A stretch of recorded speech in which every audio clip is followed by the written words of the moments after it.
Hip-Hop 105.1, New York Hip-Hop and R&B. Joseph. Yeah, Angie, what's up? Angie, Joseph the pump Cartagena. is open. Come outside, Angie. Come outside. It's hot. For those of you who don't know, I have a legendary drop from Big Pun where he says, "Get your chanclas, get your sister, hurry.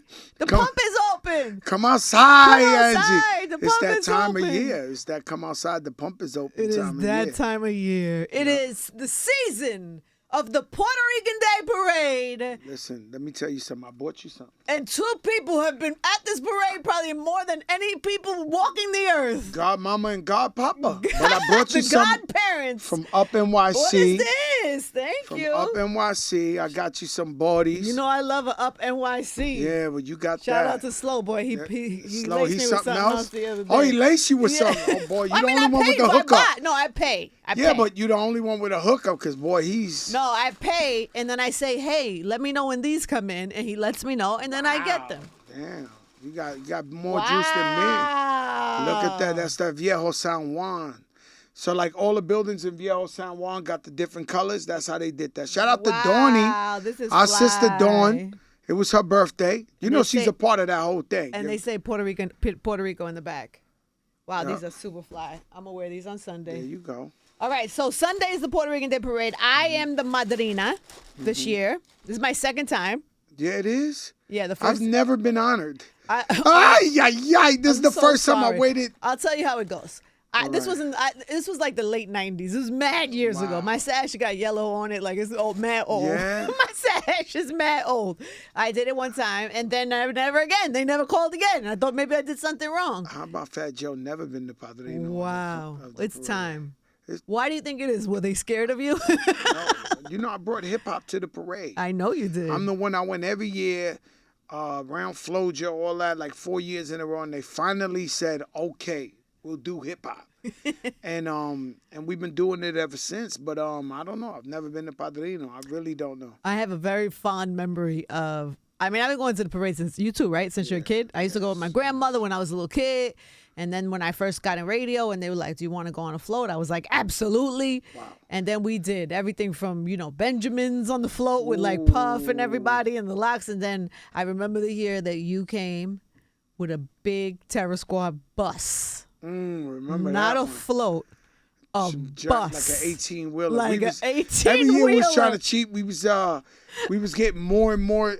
Shout out to AB Sound Systems. We used to just get speakers. We'd be like, yo, we want to break every other float. We want to break the windows. And every year because we would get our own float and we would pay for the float. And so it would always be an honor to us to do the Puerto Rican parade like this year as well. But we would like, us as being like the very few Latino rappers, me and Pun and Terror Squad, we would go get nominated for Grammys, BET Awards, everything. But the ticker tape parade would be the Puerto Rican parade. Yeah, for sure. We be there and we be deep. And then, we want to go and do Still Not a Player through the parade. We want to go do Lean Back through the parade. It was like our big homecoming celebration. So, it's many, I used to knock asleep.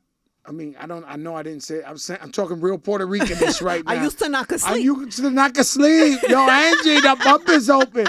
But I couldn't sleep many nights before the Puerto Rican parade. That's how much it used to be. That's how much excitement I would get. And so we here now. You know what I'm saying? It's pretty great. So you and I, but you and I have never really done it together, I don't think. I mean, we've been on some like on the station floats or whatever, but like not like this. Not the Padrino and Madrina. Nah. I feel like this is a moment for us. No, this is a big, it's a huge moment. It's, right?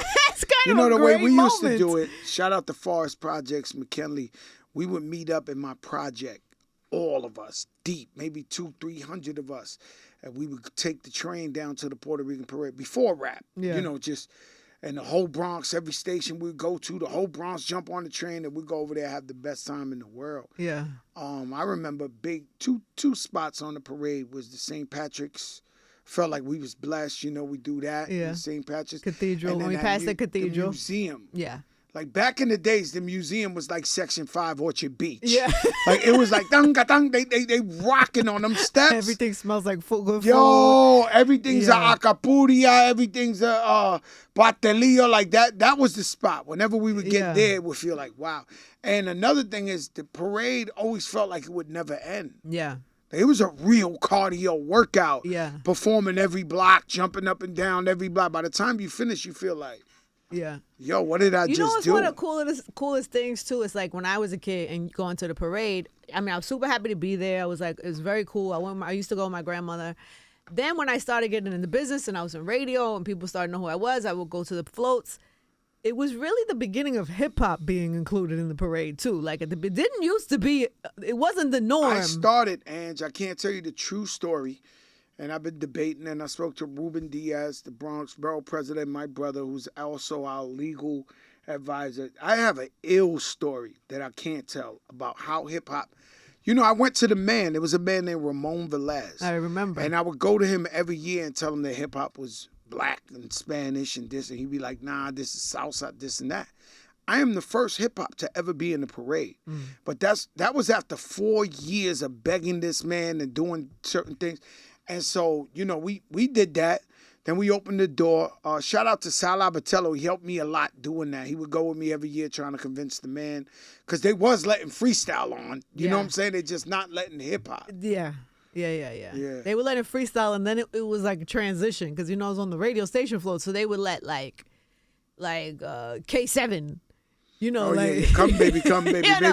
Like that Shout type out to of that type of K7. music was okay. Like it was okay, but like when we started bringing on other acts, Like, I got the power. yes, like Yeah, that was they okay. cool. They was okay, but when we started being like, but we want to bring, I remember it being like a real. No, that's a real problem. It was a problem. It's so crazy how far it's come. That But that now, I was the guy. Nobody understands. I advocate for a lot of things, but I was really the advocate for hip hop. Like I would go there, Puerto Rican parade, at least a month before the parade would come every year and come bother this man and bother this man. And I'd be like, look, we just sold millions of records.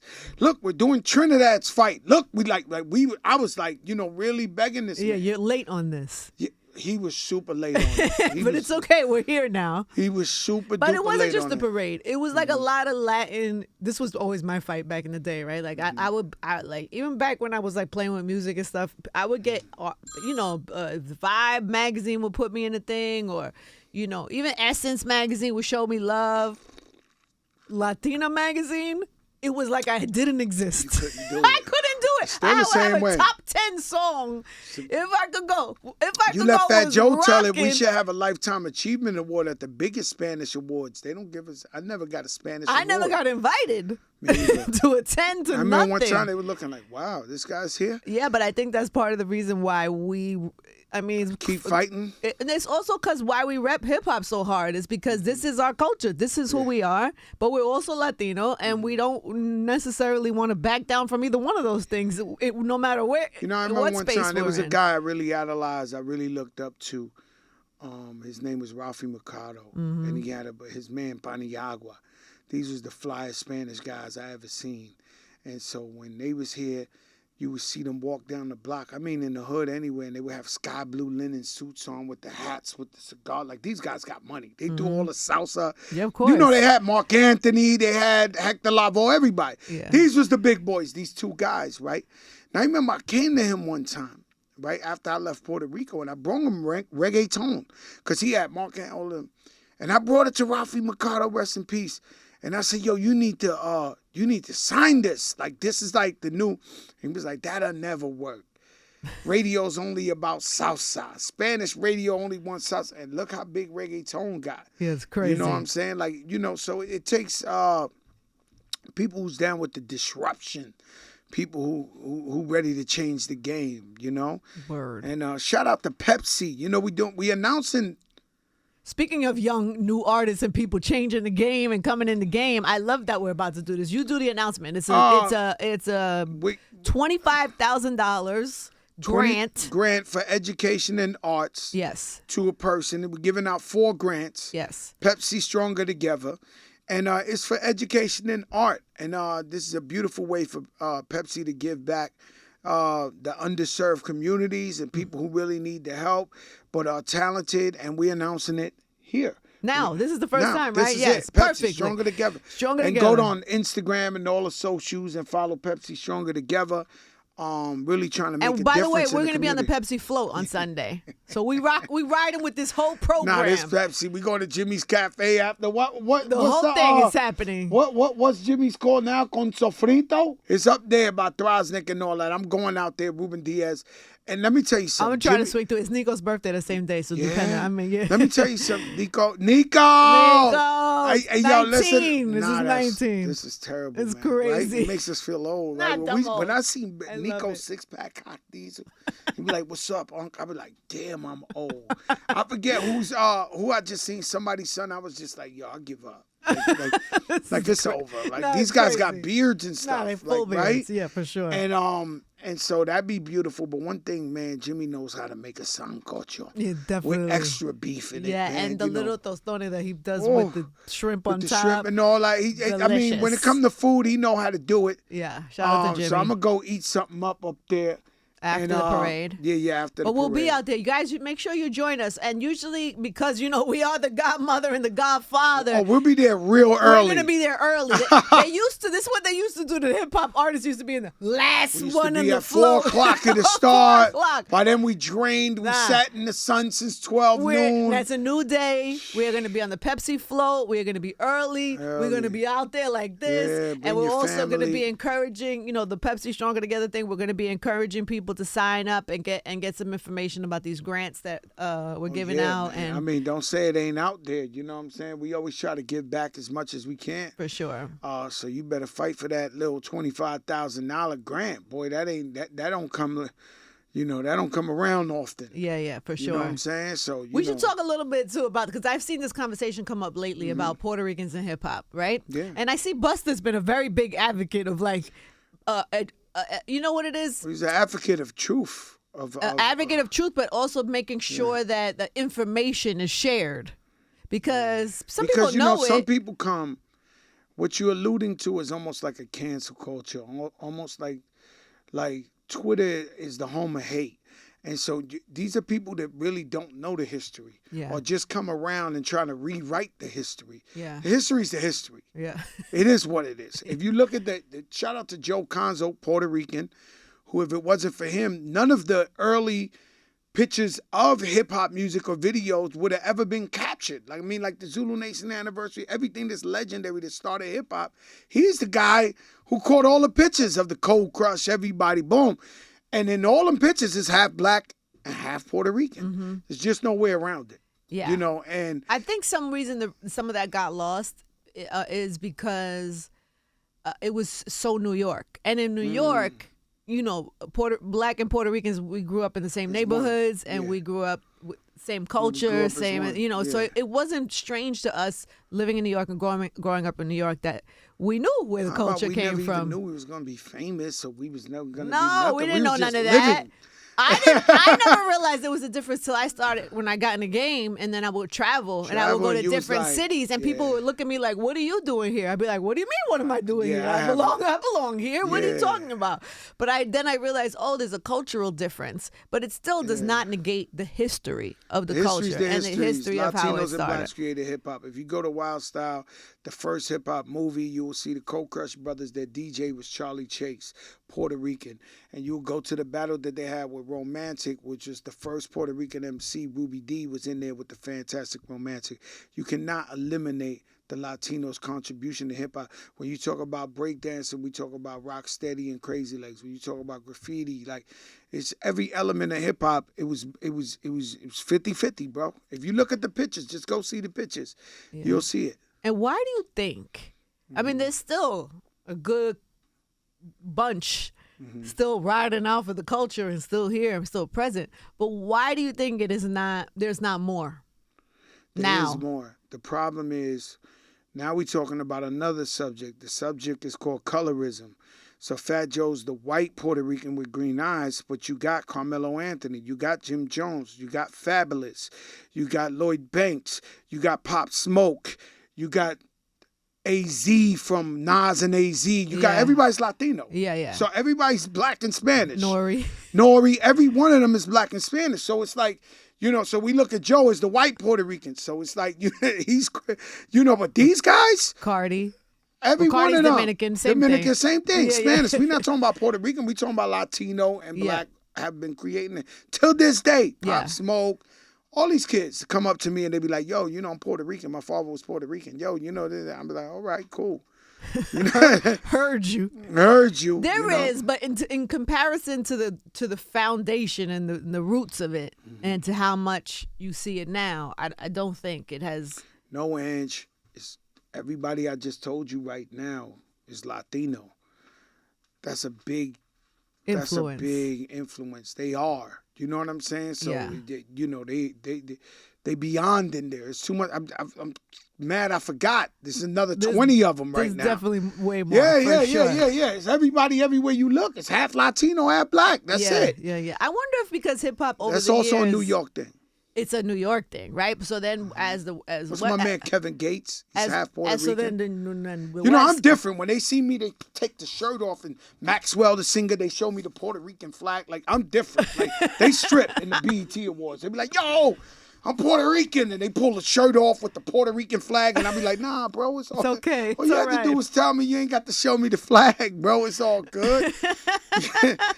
Yeah. So we in there, everybody working, everybody doing their thing. Yeah, You know what I'm I think it's important. I think not just where Puerto Ricans or Latinos are concerned. I think in general, in the history telling of the culture, I think we could all do better at just educating ourselves and educating each other on the foundation of it. And I love this hip hop museum that's getting. I keep begging Crazy Legs to let's do Latinos in hip hop so we can see the origins of where it started with Whippy Whip Wop and who's the first this and that. Because this guy, he's a human library. Like, he knows. Ooh, Crazy like Legs? DMC is Dominican. DMC is Dominican. I had no idea.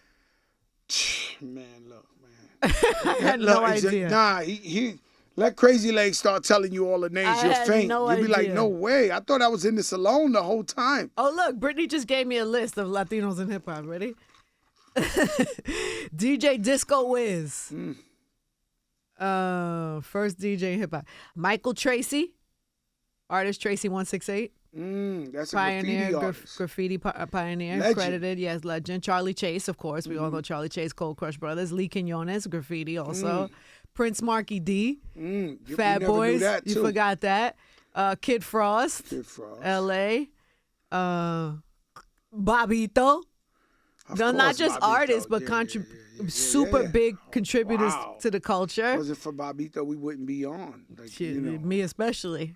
I used to listen to Stretch and Bobito, and that was what week. I was like, that's what I want to do. The first time I put there. Pun on the radio, first time we heard everybody. The infamous battle between Big L and Jay-Z happened on Bobito. That was crazy. But, I mean, do you have an up-to-date list? Because you don't have Pop Smoke there. You don't have everybody else up there. You should have got the Dominicans, the Panamanians, like they out. The Mexicans. Mexicans, everybody. It's crazy. We out here. Big time. The Mexicans gonna be the biggest when they get together and they figure out their Eminem of Mexicans. That's fly and spit. It's over. It's over. The Mexican Eminem. Somebody gonna come. Well, if and you're out there, Black know. people gonna love him. Spanish people gonna love him. White people gonna love him, and he gonna be the biggest guy in the world because there's so many Mexicans everywhere you look. Like, it's like they get one to go, like a big boy. Oh no, he gone. Like a Mexican Eminem. Yeah, he 100 million, 200 million, some shit we ain't never. Excuse my language. Something we ain't never seen in our lives. He's gone. Amazing. African too. You see how much the African music is dominating. Because there's so many Africans here, let alone back in Africa. Africa is so big. Yeah. Same thing with Mexico. Also, the music's really good. Oh, no, they killing it. It's also the music. I like the joint really... with Ed Sheeran. The joint with Ed Sheeran, that joint right there. What is that? Yeah, it's Peru, right? Peru. That shit fire. Fire. Yeah. They killing the game, man. But, I've been going to Africa a long time, so I knew that was coming. I knew that Africa was coming over here. It's just so good. Joey, how are you enjoying this new? By the way, we can't say Puerto Ricans and hip hop and not mention Big Pun. I don't think we even said Big Pun's name in that.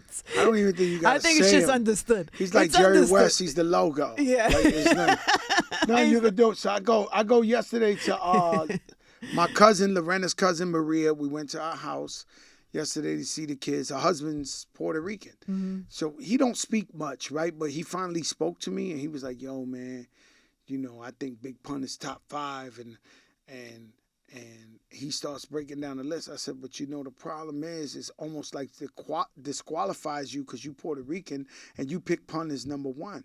It's almost like you have problems over the years because they know we family. And whenever you said, no, lean back is hot, they were like, yo, Ange, you just saying that for Joe. Like, you know what I'm saying? So I'm like, Big Pun, he's one of a kind artist, man, once of a lifetime of a generation artist, lyrical. He's the best. Mm-hmm. All these years later, 20 years later, nobody's better than him. Do you have a favorite Pun verse of all time? Ooh, I like You Ain't a Killer the most. Mm-hmm. That whole album was just amazing to do, that whole Capital Punishment. And we were playing a game the other day. Actually, we were playing it at your house. You were out of town. Yes. I was in Las Vegas shaking my ass, paying for the house. I got an offer in the house today. You better you guys want to die. No, I would die. Like double the money. They kept calling me up and said, please, I want to buy your house, double the money. We ain't even been there 1 year. And you said no? No, I said no. But Good. I mean, like, you they tempted. definitely, no. What? Renner was like, Joe that's us. As soon as we get applied, we get credit for the gate. We get permission for the gate. They want to buy the house. No, you can't leave. I enjoy your house too much. When you're out of town, I'm in your house, and we were playing a game in your house. All right. And we were playing like group records. When what do they call, like posse cuts, right? Yeah. Like when everybody's on it. Yeah. We played Reservoir Dogs. We played John Blaze. We played, what's the firm one? What's the oh man. You know what I'm saying? Yes. Done started something. So we're playing this game, we're playing all these songs, and and everybody's like re-listening to the verses to say, okay, who won this one? Who won that one? Who has the best verse on this one? And then we played John Blaze. Yeah, Pun won that. Yeah, like by far. You ain't even in my class. But by far. I hate a rapper who plays an actor. I'm Terror Squad, Beta Kappa, everybody's favorite rapper. Yeah, like college material, insane criminal, insane to blow out your brain, man. Nah, he was crazy. It was crazy. He couldn't, in the most respectful way, it's kind of like I set up Nas on that record because Pun really wanted to get on the record with Nas. So he was like, yo, Twin, just get him. I won't get on there, but get him on there, this, that. Don't let him know I'm coming on there because,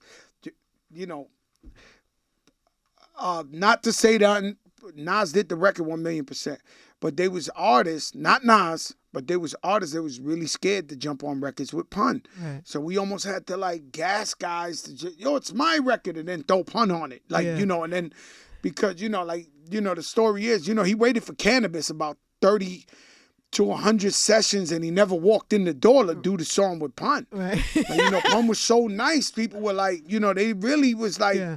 Wait, so you had Nas get on John Blaze and didn't tell him Pun was getting on John Blaze? Yeah, he didn't know.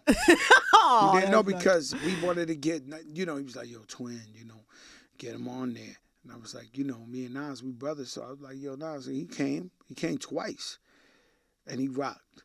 And he did it. And then Pun, came on there. You know what I'm saying? He was like, yo, and we had to do that a lot with Pun.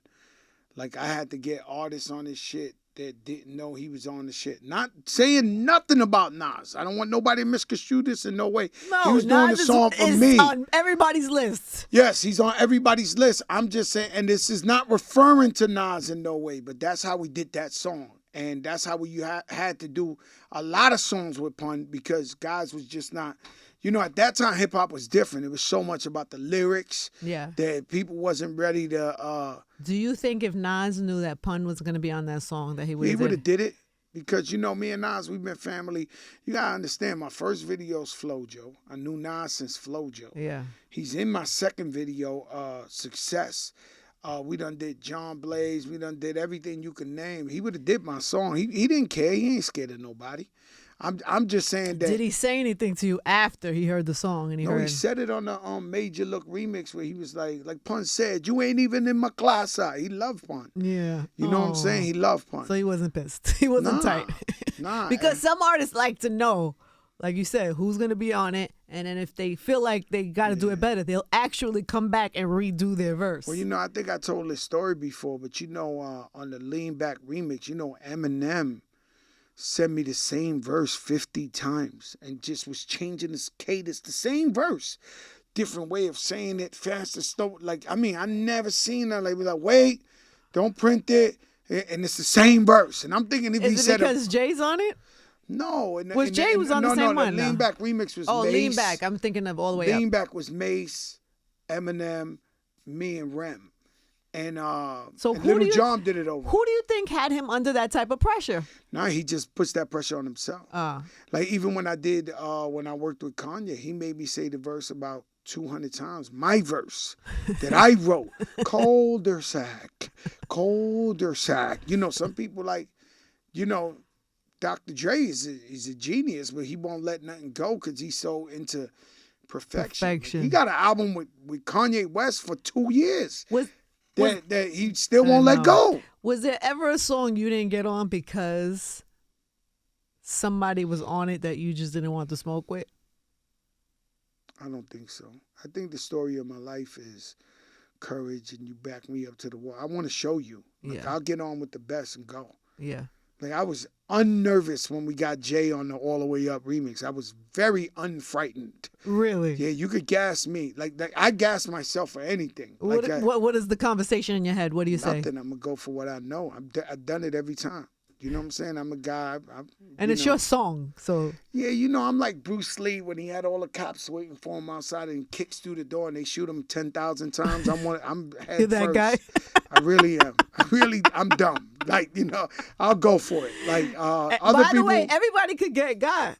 I've said this to Jay publicly too in an interview. I think Eminem took Jay on Renegade. A lot of people think that. I do. No, a lot of people think that. I'm gonna tell you what's crazy, right? Is I'm working on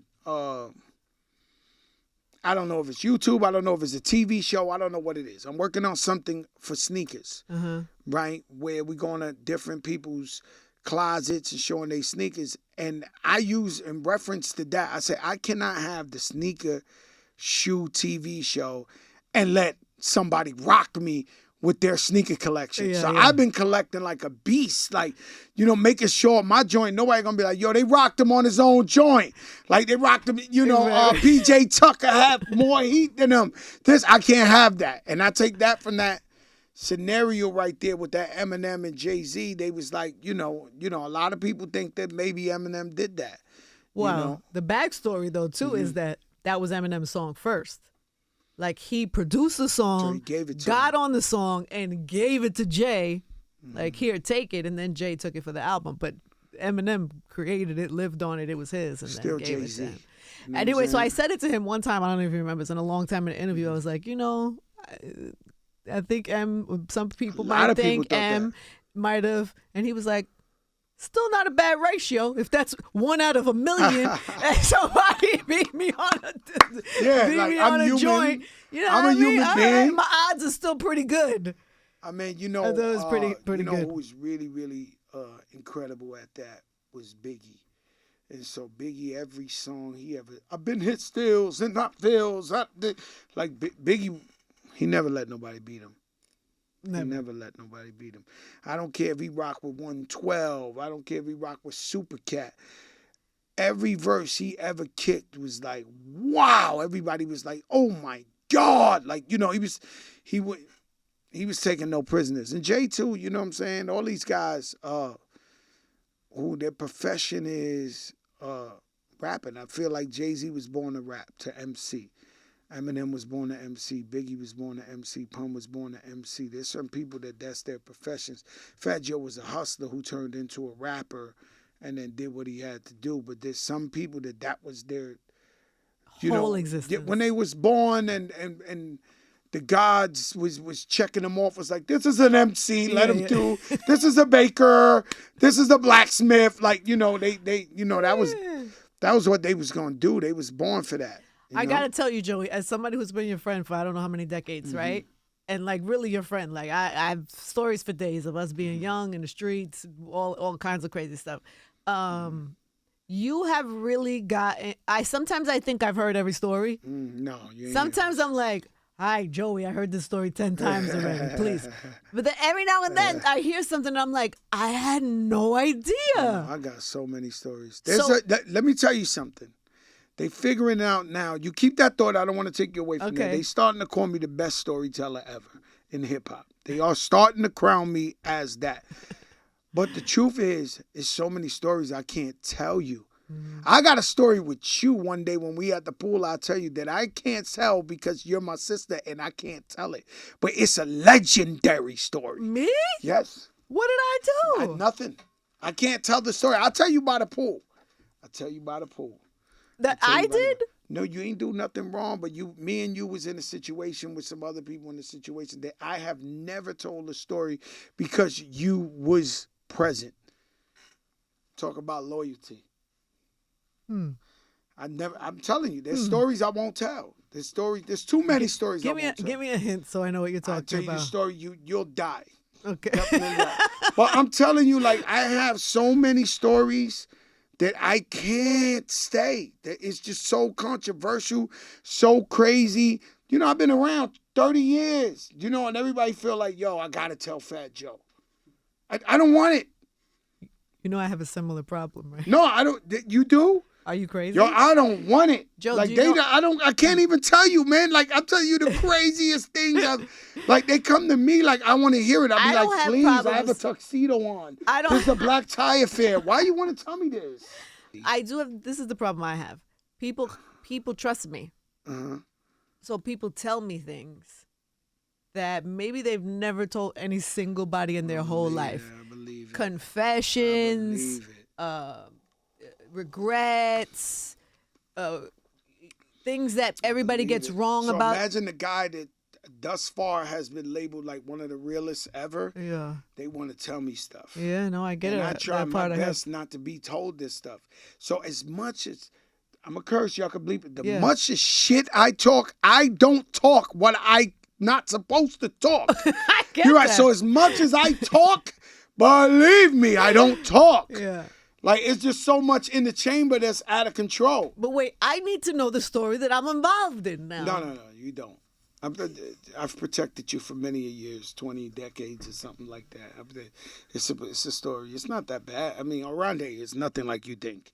It's like, whoa, just a hip-hop. Oronde's involved? Nah, just a hip-hop story. But, yeah, what's the story you started with?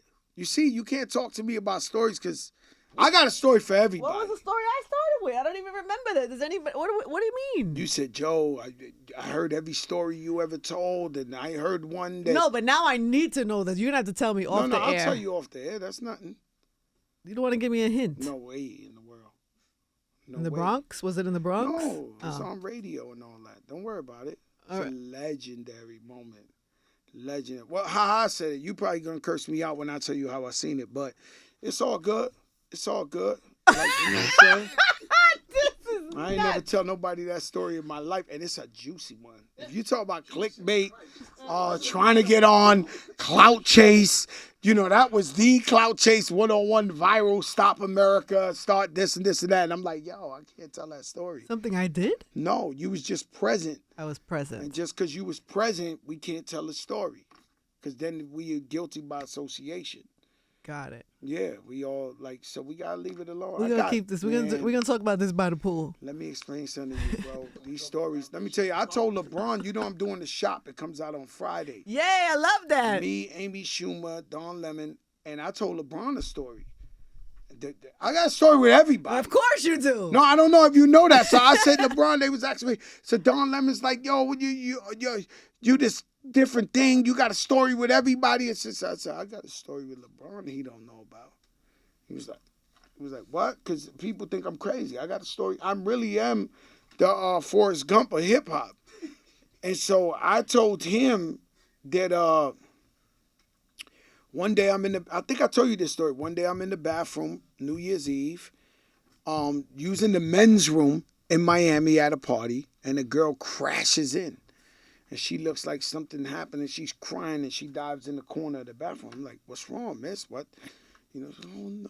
I said, what's wrong, miss? And when I seen it, it's LeBron's wife.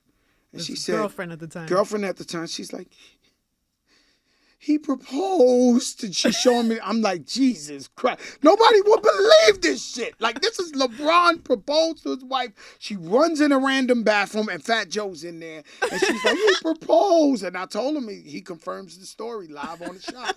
And breaks down when he bought the ring, this and that. Like, I can't lie to people. That's so cute. What did you say to her? My stories. What did you say to her? No, congratulations. God bless.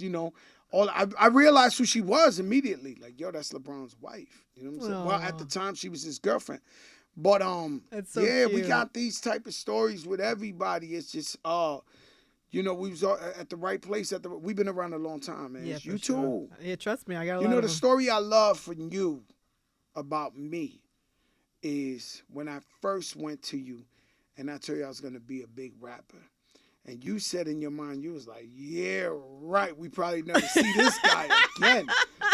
Like, I don't remember that, but okay. You don't remember that story? I don't remember thinking that. No, I don't remember No, thinking. you told me that. You said, you even told me on the radio. Like, you was like, yo, I remember when I first met you and you came up. I think Andy Panda brought me up or something. And I was like, yo, I'm going to be a big rapper. And you was like, in your mind, like, yeah, right. This guy's going nowhere fast.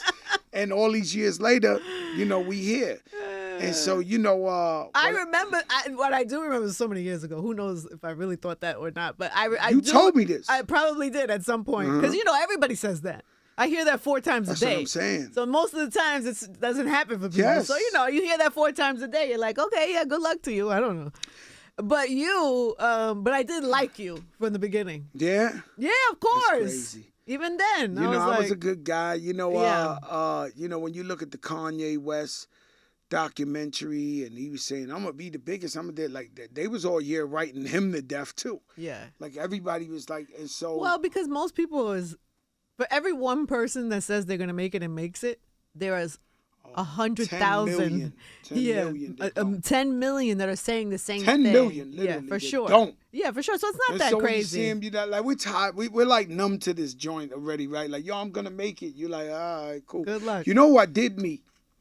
Deezus and Miro at a comedy show one time, and they told me they were gonna make it, and I knew they were gonna make it. Yeah. I didn't know why, because I didn't see them perform or nothing, but for some reason I never forgot those kids.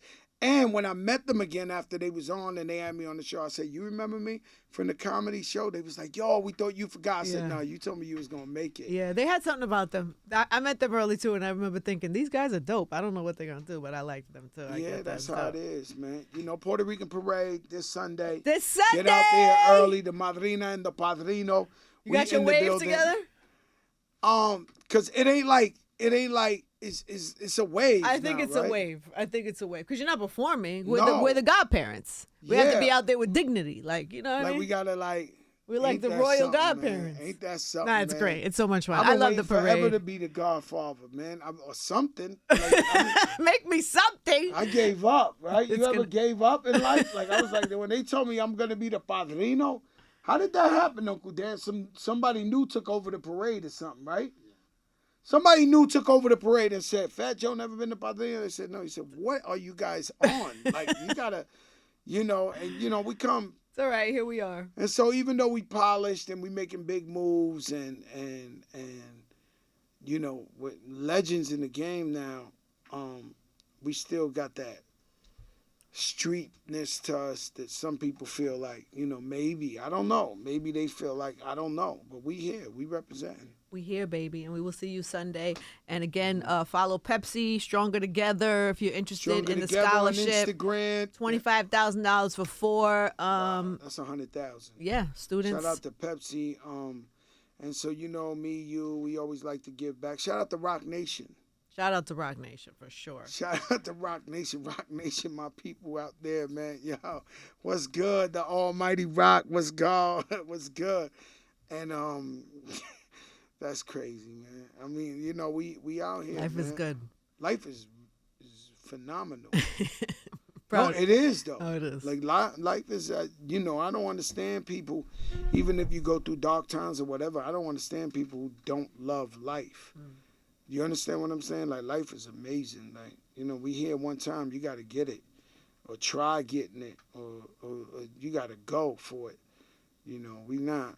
You know what's up. We not mediocre. You know what I'm saying? We want to go for it. We only here once, and everybody got to eat. It ain't just Fat Joe. It ain't just that, like Jay-Z says, I always get the line wrong. Every time I repeat, that. You want a fun fact about Fat Joe? You always get the line wrong. Wrong.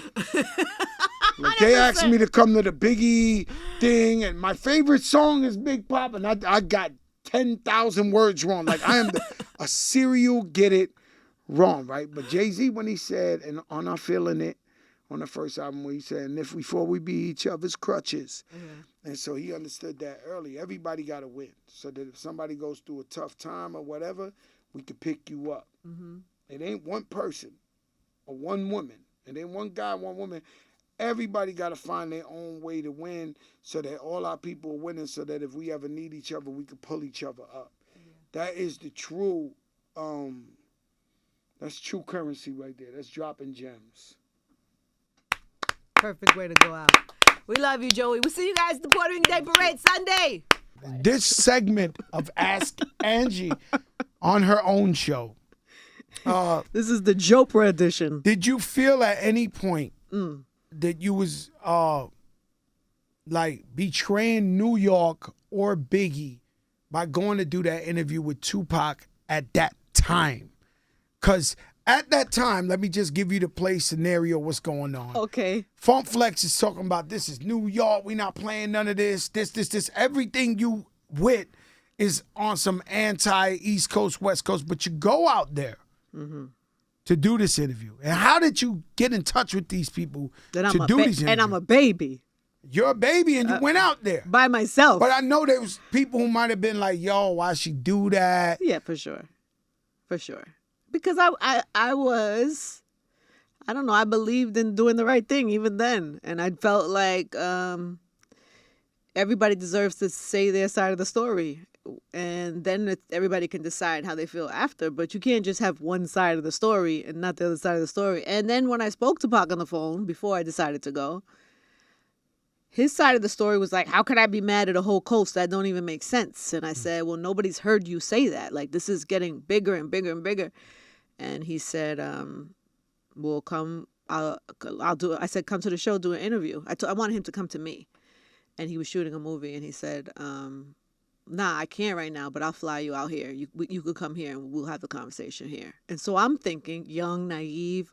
Oh, I'm gonna go there. He's gonna clear it all up. I'm gonna be the savior. I'm gonna make everybody get along. And then I went there, and he did say some brilliant, amazing things, but he was also on fire and still very angry, and it was all of this stuff in there that I think would have made it worse, which is why I never aired the full interview. That's crazy. Let me tell you something. But yes, not everybody was so when pleased. you went in there, was it like a Suge Night? Was it like no? Was it like it was at his apartment. It wasn't at the office. So it was quiet. It was him and the Outlaws were there, and I met like a couple other his team, but it was kind of quiet. But he was smarter than me. You know what I'm saying? At that time, I wish growing up, Angie. At that time, Angie, he could handle you for sure. And it's crazy because and he definitely was using me to get a point across. Of course, you're the voice of New York. Yes, and so, but he was also lovely at the same time and respectful and like, you know what I mean? He flew me out first class, put me at the Nico Hotel. You know what I mean? The whole like he. I got there. It was that's class. New York pizza. When people know how to do that, that's class. Like he was lovely to me, but then also he was like, this happened. I'm gonna do this to this person, this person, this person, this person. And I thought if I aired this, more people will die. More people will die. Man, well there you have it. My version of Ask Angie. You went Chopra right. Winfrey. I went for the gust. I went for the right one. Old. But everybody goes old when we do Ask Angie. Everybody does. Old? They all go like old school shit. My second question to Ask Angie. Okay. How are you looking so remarkable You God. slim down. You looking amazing, brand new skin. Like, what's going? Tell me about it. Well, Joey, many things contributed to this. Well, number one, after my car accident, I had gained mad weight. Yeah. I was already a little over my normal weight when I had the car accident, but then I had to sit down for all those months. And everybody was bringing me shit in the hospital, the Jamaican restaurants across the street. The Jamaican restaurants across the street, right next to the bakery. I know. And the Popeyes is in the next. I know that. And place. also I was like sad and I was like hurt and I just was eating and I was in bed. And then by the time January came and I was coming back to work and those crutches and that thing, I had gained probably another 20, 30 pounds. I was already about 20 pounds overweight. So I was the heaviest I had ever been. And then my back was bad. So it wasn't like I could work out crazy and do anything. And so it took a long time. But what I did was I started last summer. And I just been counting carbs. You've been stopping the carbs. The carbs. I don't do no carbs. Everybody who wants the chancletas out there is pasta, bread, rice, stuff all the like good that. Stuff. All she the eats good like stuff. chicken, seafood, steak, whatever, but with greens. But I don't do none. Some people do keto diet and they do like no carbs. I still eat carbs because you sprinkle it. You got a lot of your system. I do like 50 to 50 grams of carbs every day, and it's the only thing I count. I don't know how to count them, but I'm worse than you. But at one time I was like the no carb king. You can't stay that way, though. No, I've done it, though. I know you do months. it, and it'll get off. But then the second you eat a carb, it all comes right back. You blow up. So because I haven't done that. But I've seen you and I watch you and how you eat. Somebody who watches me who be real big mad is Khaled. When I'm on a real diet, we'll go on a vacation. He'll be like, yo, watching you eat, bro. You ain't take one piece of rice, no bread. Like, what's wrong with you? He's a hater. So, he's a diet hater. Oh, my God. Of the diet, he'd be like, I've seen this. I don't know. I don't know what you're doing. I don't know. I stopped with the martini. I like a lychee martini. I might have one now. But if I have one, then my next drink is going to be vodka club soda because there's no carbs. It's just in vodka that. club soda. So I'm just super mindful of my carb intake. So I'm you the said, same. I'm wait, the you worse were than watching you. me eat? I watch you eat all the time. What do you see me eating? You don't eat no carbs. That's it. Eat You some. don't eat no carbs, and then when you do eat carbs, you'll eat this little bit of carb, and you'll be like, yo, I did it. And then you keep it moving. I watch you eat. You know I know. You know what I'm saying? Why you all in my plate, I'm though? all in your food and all that. You know what I'm saying? But it's just like, I like to see, like, if I see somebody losing weight like that, doing their thing, I want them to encourage me so I can know what to do. You know what I'm saying? And so when I came to your house the other day and I was grilling. You grilled, man. That was amazing. My grill game is pretty good, that right? Steak was she grilled the steak. She made some hot dogs. She made some burgers. Yeah. No. And so I did. I had a piece of bread, but I only had. I did half the burger with the bread, and then the other. I do that every day of my life. Yeah, I just had half. A half of something. Yeah. Like if Lorena gets me a bagel in the morning, I eat half a the bagel. That's what I keep it pushing. You look pretty good too, Joey. No, but I'm not as good as you because you really, really focus right now. No, I'm focused. Yeah, I've been focused for about a year and a half. No, like really focused. Yeah. When you say you really, really, when I'm really focused, when my head start looking big, I start losing so much weight. My head, you be like, damn, Is bro. my head big? My Your head's head not looking big, bro. Not yours. No, mine. I'm talking about me. When I lose serious weight, my head is big. You sound It's like a lollipop. bobblehead. Like they be like, yo, my man, what's up with your head? That's usually when you lose it too fast. That's why. If you got to lose it over, it took me a year and a half to get that weight off. I'm gonna tell you the truth. That's why. Other than I'm scared, but that's another reason why I never did like one of them surgeries, like a lap band surgery. Because you was afraid. I have friends because they start looking different sometimes. Yeah, it takes a while. Sometimes they look great, but sometimes I seen people lose too much where they look almost like sick. Yeah. You know what I'm saying? I do. And so I was always scared. I was like, because I think I'm fly. Like I think I'm not gonna lie to you, even though I'm a fat fly guy, right?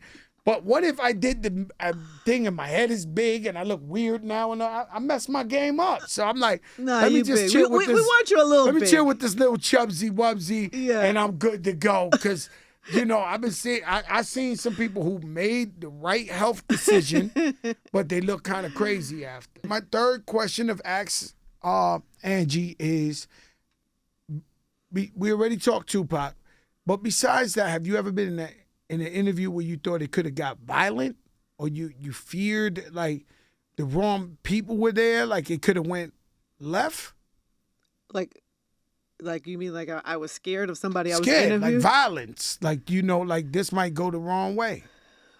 Well, I've feared for my life many times in my life. Maybe not sitting in the studio. For some reason, in the studio, Not in the studio. Studio feels like it's journalism sacred ground. But you mean walking out.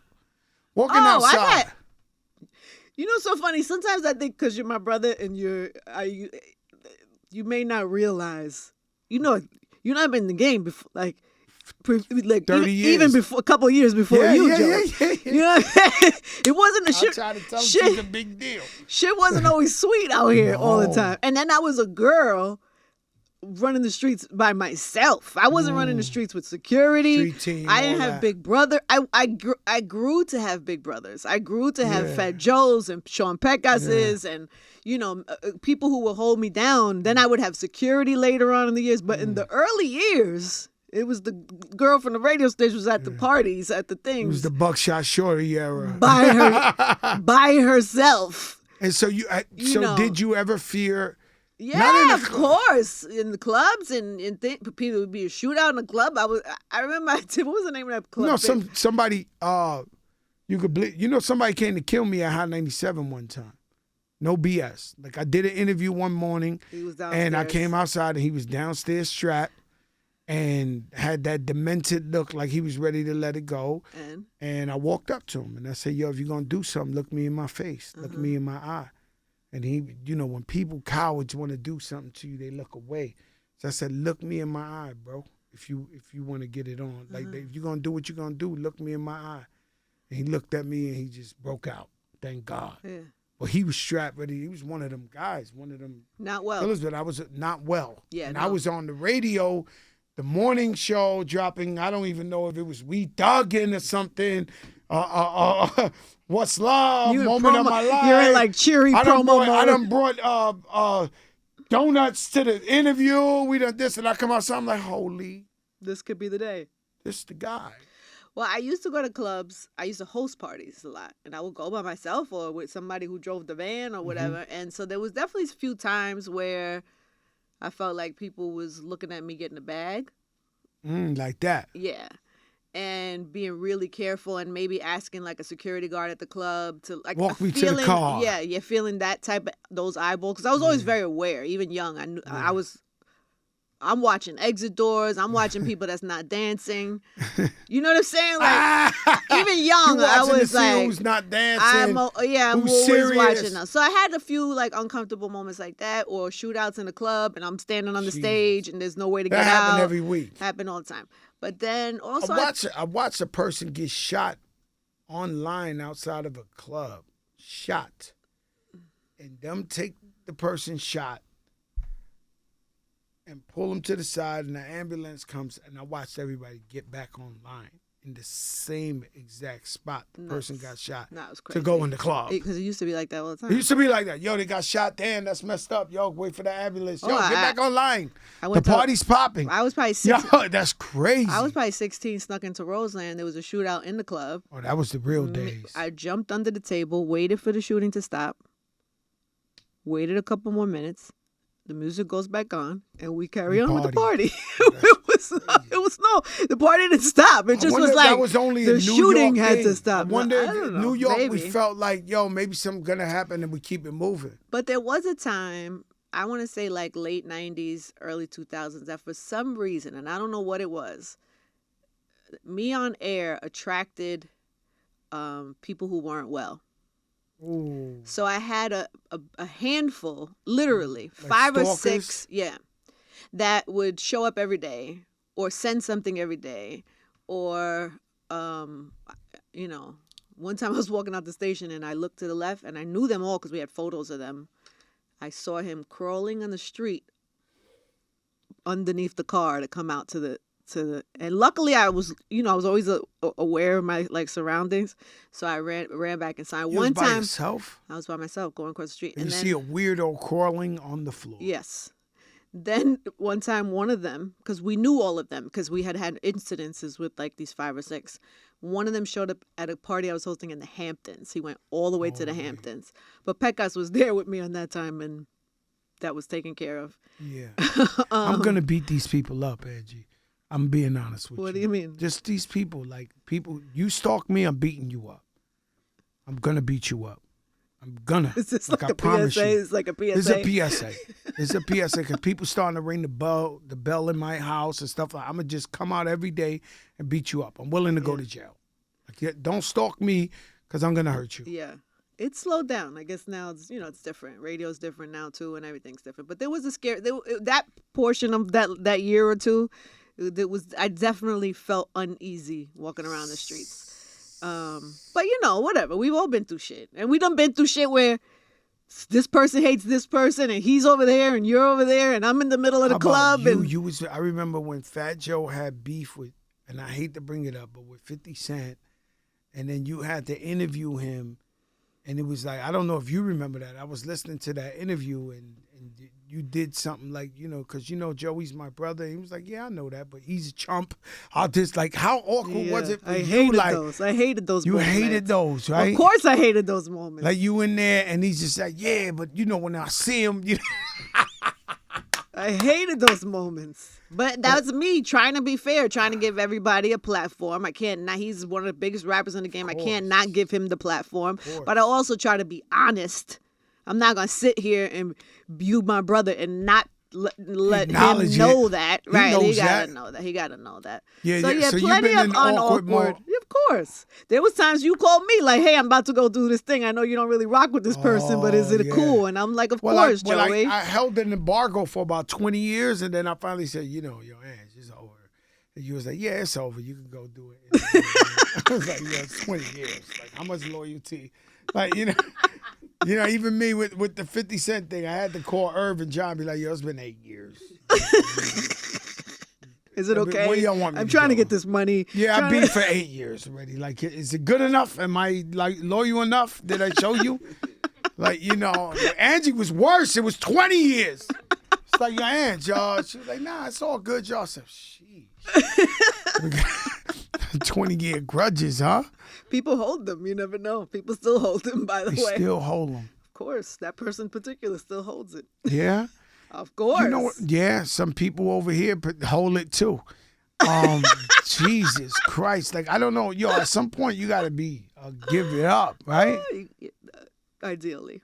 Right? Life is short. Like, what Life is short. What are we beefing about? Yo, it's like, what are you talking about? Like, I see some guys sometimes, I be like, yo, what?